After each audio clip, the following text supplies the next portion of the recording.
Hey guys, Dan here from Dangerously Fit. In today's video, we're going to be covering our first fundamental Indian club movement every beginner should master, and that is the inside mill. With this variation of the mill, we're going to perform an inside elbow circle, okay, which takes the club from the back of the body to the front of the body. The inside mill is where lateral swinging movements begin with the Indian club and is the foundation for more complex Indian club movements we're going to be covering later on in this mini series. We're just going to start off in that front stack position. So from here, chest up nice and proud. We've got our feet, they can either be in a V position, the military stance, or just evenly stacked under the hips where you feel comfortable. From there, chest up proud, elbows tucked into the ribs. We've got our wrist is neutral in that hammer grip. So 3 fingers on the handle, pinky on the pommel, knuckles are facing the ceiling, and we've got that club parallel to the floor. From here, we're going to cast that club across the front of the body. So just drop that club across the front of the body into that saber grip. So you'll notice that the bicep is staying connected to the ribs. I'm not pushing right up from here. It's just from here to there. And then we're going to let that club swing downwards into the wide position. Okay, so nice and long through that shoulder and arm. And then from there, we're going to bring the club into the sword in sheath position. So from here, if you see my thumb, it can just touch the side of my head, and there's a triangle between my ear, my forearm, and my bicep. So we're not bringing it all the way down.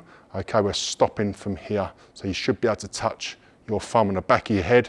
And then from there, we're going to perform our inside elbow circle, finishing off where we started, back in that front stack position. Through that movement a few times now. So from here, dropping the club across the front of the body, nice and extended through that wrist, swinging down into the wide position, sword in sheath, inside elbow circle.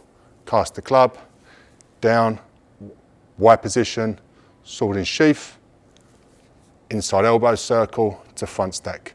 Okay, so from here, we're just going to speed it up a little bit, going through each of those movements, going faster on each rep, but always making sure you hit all of those points.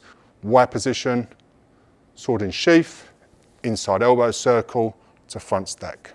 Cast, swing, and around. Okay, and we're just going to pick up the speed and just make it a little bit more fluid. With your spare hand, you can either have it on your hips, anywhere that's not going to get hit by the club.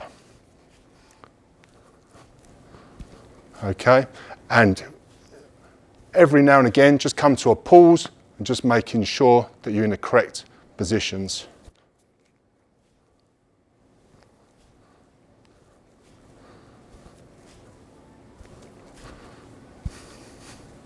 I'm going to go through some of the common mistakes now with the Indian club mill. So there are a few slight differences between the Indian club mill and the steel club mill. So with the Indian club mill, we want to keep this arm much closer and tighter to the body. So from here, making sure that bicep stays connected when we cast. With steel clubs, normally we're getting a full arm lock here and we're transferring that weight in the opposite direction. With our weight, okay, we're staying nice and tall. Okay, all the movements coming from our arms and our shoulders. Our core and our body, our trunk should remain still while our arms move around the body. When you're training with heavy steel clubs, because of the weight difference, because steel clubs are so much heavier, we do need to shift our weight from side to side to counter that weight of that club. Otherwise, we're going to get pulled off balance. Indian clubs are much lighter. Generally, they weigh between 1 pound and 3 pounds, which is about half a kilo to 1.5 kilos. The first common mistake is reaching across the body when you're casting the club. So with Indian clubs, keep your shoulders facing forward, hips are facing forward, okay, and then from there, when we cast, this bicep doesn't leave your ribs. And then from here, with steel clubs, usually we're trying to get that thumb on the back of the t-shirt, get that tricep in full extension, and then whip that elbow around to pull that club around, just because of the weight difference. With Indian clubs, just stop when you're in that triangle position, so your thumb is at the top of your head, so you've got that triangle between your ear, bicep and forearm, and then from there, initiate the movement with that inside elbow circle. Last common mistake is just not moving that club with that elbow circle and moving the club with the wrist. So make sure that your elbow is doing the work when you're moving the club from the front of the body. Perform that inside elbow circle to move the club from the back of the body to the front of the body. Okay, so making sure that you use the elbow circles. That's it for today's video. Be sure to comment below, let me know how you get on. If you'd like to get yourself a pair of Dangerously Fit Indian clubs, I'll leave the links in the description below. Thanks again for watching. I hope you enjoyed, and I'll see you in the next one.